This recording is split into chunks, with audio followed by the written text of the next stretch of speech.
First, Japan was on fire. Everything was on fire, because the world was made of lava. Hot lava. Fast forward. The year is negative 40,000. There was a land bridge connecting to the mainland. Then, these two-legged ape things called people walked across it. Then, in the year negative 12,000, some icebergs melted, making an island. Now there are people scattered across the island, in hunter-gatherer fashion. They have the latest technology of rocks, and sharper rocks, and rocks you can eat from. Wow!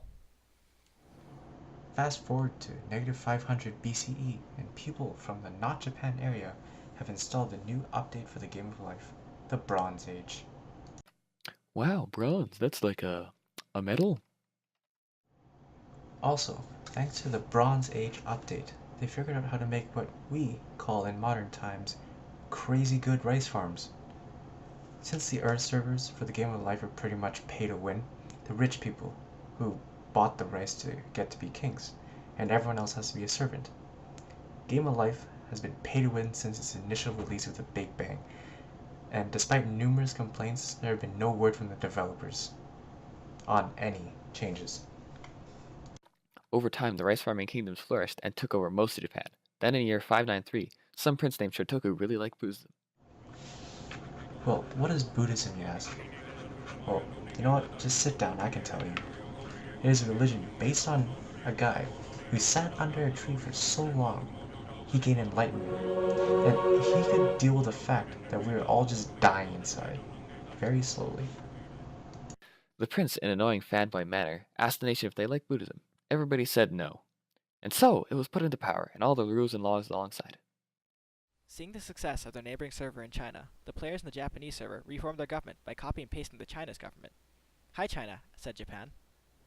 Wait, what are you doing here? Just go watch anime or something. Go away, dwarf. In order to make themselves sound interesting, they renamed themselves Nihon, or Sunrise Land, like some edgy teenage high school student. In 802, Japan finally united itself after 800 fucking years.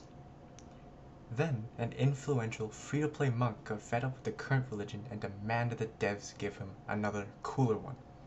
But they didn't. So you know what you always do? You just steal from China. Xinghan Buddhism. This led to a massive update to the Japanese area with new sandbox game elements added, such as art, new, less copied from China Japanese alphabet, and Watson's favorite thing, Star Wars. Wait, uh, literature. My bad. The implementation of the literature update made the ruling palace so obsessed with the new update that they forgot about the PvP aspects to the game. Thus, criminal scum from all over the country began to loot and pillage villages. So the Samurai DLC was added. This was colloquially referred to as the Samurai Update, or Overweighted Warrior Update. However, samurai were super effective against criminal scum, so everyone bought a samurai. The emperor had a samurai. Peasants had samurai. Samurai had samurai. Criminals had samurai. Even I had a samurai. Please end my pain. Some of the samurai were like, hey, why does the emperor get to own me? What if I want to own him? So the samurai came together and overthrew the emperor to form the shogunate.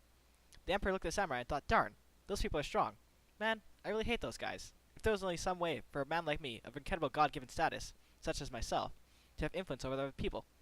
And so he asked politely for his power, and he was given the right to wear fancy clothing and have money. Breaking news. Year 1266. The Mongols have invaded China. We have invaded China and now we shall invade Japan. But when the Mongols set sail to get to Japan, they were rudely interrupted by a massive typhoon. It killed all of them. Just all of them. No one was left. Then, in 1281, they tried to invade Japan again. But this time, the leader crossed the path of a black cat, walked under a ladder, and punched a mirror. And this resulted in their second fleet also being destroyed by a massive freaking typhoon. Year 1333, the emperor, no longer satisfied with being second place, got fed up with the shogunate and overthrew him. The shogun, no longer satisfied with being second place, overthrew the emperor and established themselves as the new Ashikaga shogunate in Kyoto. Later, in the year 1464, there was a problem. The shogun usually has a kid, and he becomes the next shogun. But when he didn't have a kid, he had to convince his brother to become the shogun, which he agreed to happily. But then the shogun had a kid. So, Who becomes the new shogun, you ask? Japan decided to have a vote on who would become the next shogun. And they voted so hard that the palace caught fire and Japan broke into a million pieces. Like one of those things that breaks, like an egg or something, or a plate, or me after the Heart of Darkness test. Then, in 1550, Europe dropped by to sell Japan some stuff, like clocks, guns, and gun clocks. Wait, no, that's part of the anime section. And also told Japan the story about a guy who was so popular that he was killed, but this only made him more popular. That was the story of Jesus. Wait, no, that's also part of the anime section, too. Oh, wait, no, hold on, it's not. Well, that's still pretty anime, though. This story added the religious expansion pack of Christianity to Japan. Now instead of killing each other mercilessly with bows, spears, and swords, the Japanese can kill each other mercilessly with guns and Jesus instead. While the new content was a pleasant distraction, the guild leaders still aspired to power. The Imagawa clan prepared to raid Kyoto in 1560. First, they had to defeat the smaller, weaker, inferior Oda clan that was in the way. But in anime protagonist fashion, the Oda defeats the larger clan, and then stole their plan and conquered the capital. But then, he thought, why would we stop here? So he conquered all of Japan. But unfortunately, he was killed part way. But then his killer was killed, and his killer's killer conquered the rest of Japan. He also said that they should conquer China, the whole world, but he also died. For his death, he had 5 advisors become the guardian of his son, so that his son could grow up and become the ruler after his own death. However, 2 advisors wanted admin powers for themselves, so they fought each other in some impressive big PvP battles. Eventually, Tokugawa became the shogunate and moved to Edo, along with the whole Japanese government. Tired of the constant server hoppers and overbearing imperialist powers, Tokugawa restricted anyone from leaving the server or joining it, restricting trade to only friendly Dutch players in the small port of Dejima. The server would be isolated from 1639 onward. The entire country unified once more, and war now a distant memory. The play base grew exponentially. The surplus population led to more job subclasses being explored. Culture and literature saw a revitalization. This was accompanied by an increase of literacy as people began to spec into intelligence. The economy flourished as people began to train in construction, building roads and schools and other structures. This growth was accompanied by the Dutch Studies update. Technology in the beta servers was finally ported over into Japan. The scholar class was given the abilities chemistry, physics, astronomy, kinesiology, and electricity. Despite all this growth, the server was not Nartaki, and without a grand exchange, the economy was soon to begin to wane. It wasn't until the year 1853 that the great United States of America came over and decided to bring along with them freedom and liberty to Japan by pointing big boats with big guns and big bombs and demanded the admin to open the empire for trade.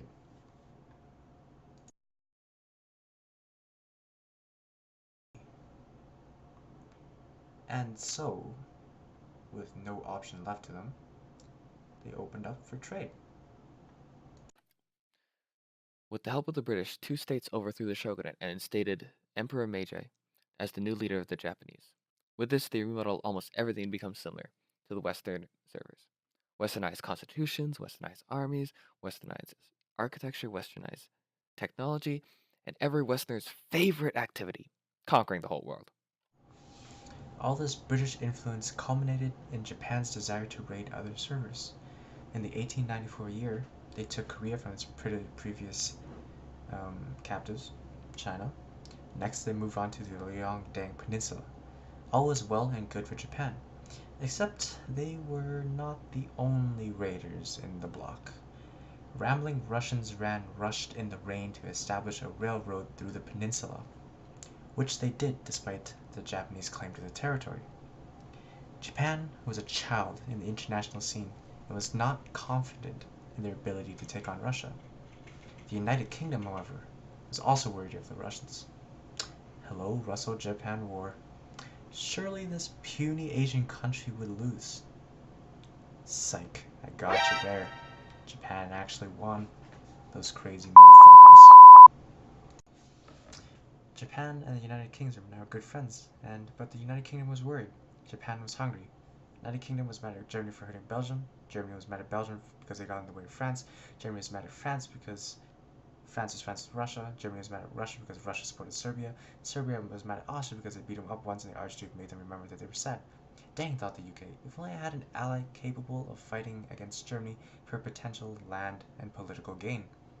Coincidentally, completely coincidence here, Japan was thinking about how nice it would be to have its own empire. Do you want to take the German Empire? Said Britain. Sure, said Japan. Already taking it. The Japanese asserted dominance in the Pacific and became better friends with the UK. After World War I, Japan joined the Western nations in the post-war conferences and joined the League of Nations, an alliance designed to establish peace and prosperity. Ha! They made a reasonable number of gains, but they wanted more. We're taking Manchuria, said Japan. No, don't do that, that's mean, said the League of Nations. What, I can't hear you over my ownership of Manchuria, said Japan aggressively. The League then curled up in a corner and cried, asking itself why it even existed. Along the way of doing this, Japan committed unspeakable atrocities such as pillaging, pilfering, and most famous of all, mass rape. However, they did make great leaps during this time in medical science through Unit 731, a unit also famous for really disturbing experiments. They would then form a friendship with an intimidating, angry mustache man from Germany and a bald, short man from Italy. Together, they set out to conquer the rest of the world. The US stopped giving oil to Japan. This made Japan sad. So sad that it threw some of its planes at Pearl Harbor. America, angered by this, joined the war so hard that Germany's mustache man killed himself to escape the fact that US was joining.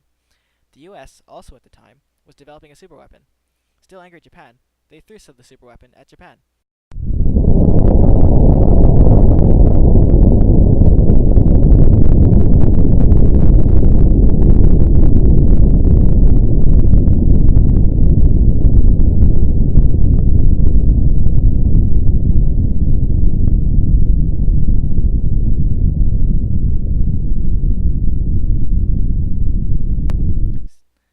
This is fine, thought Japan, after the first bomb.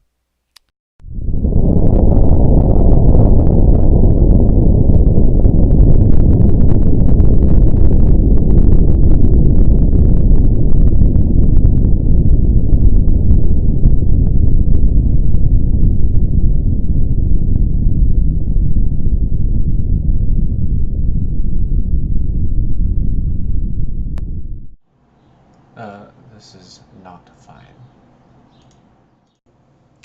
Afterwards, the US went up to Japan and humbly asked if it wanted some amazing American-style freedom. Capitalism was then thoroughly injected into it, boosted its economy back into relevance. Today they manufacture hundreds and hundreds of quality projects. From Japan came some of the most successful companies in modern times: Nintendo, Sega, Capcom, Konami, Bandai Namco, Square Enix. And without Japan, we wouldn't have full-body waifu pillows. The end.